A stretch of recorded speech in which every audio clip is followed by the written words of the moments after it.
సేలింగంపల్లిలో రంజిత్ రెడ్డికి మద్దతుగా CM Revanth Reddy road షోలో పాల్గొన్నారు. కాంగ్రెస్ ప్రకటించిన 6 హామీలను అమలు చేసి ప్రజల నమ్మకాన్ని గెలుచుకున్నామన్నారు చేవెళ్ల ఎంపీ అభ్యర్థి రంజిత్ రెడ్డి. కేంద్రంలో అధికారంలోకి రాగానే 5 న్యాయ సూత్రాలను పార్టీ అమలు చేస్తుందన్నారు. మే 13న జరిగే పోరు ధర్మానికి అధర్మానికి, సంక్షేమానికి సంక్షోభానికి. ఎందుకంటే కాంగ్రెస్ పార్టీ మన చేవెళ్ల గడ్డ మీద మేనిఫెస్టో రిలీజ్ చేసింది.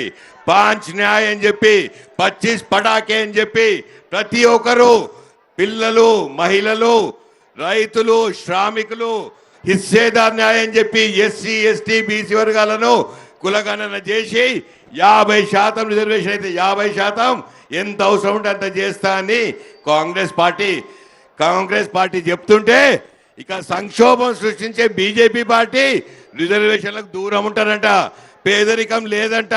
వాళ్ళ ఇష్టమా? దేశం ముందుకు పోవాలంటే సంక్షేమాలు తీసేస్తాం, ఫ్రీ బీస్ నైదేంగే అంటున్నారు. పేదరికం నిర్మూలించండి ముందు, దాని తర్వాత దేశాన్ని ముందుకు తీసుకోపోండి. దేశం ముందుకు పోవాలంటే ముందు పేదరిక నిర్మూలన కావాలి. ఇంతమంది పేదింటి బిడ్డలు ఉన్నారు, ప్రతి ఒక్కరికి ఇల్లు కావాలి. అన్న చెప్పిండు మొన్ననే, ప్రతి ఎమ్మెల్యేకు 3500 ప్రతి సంవత్సరం ఇస్తా అని చెప్పిండ్రు. ప్రతి సంవత్సరం 3500 అంటే 5 సంవత్సరాలలో మొత్తం 17,500 ఇండ్లు ఇస్తారు ఒక కాన్స్టిట్యున్సీకి. దాంతో ఒకటి అన్ని మంచిగా అవుతాయి, అన్ని బాధలు తీరుతాయి.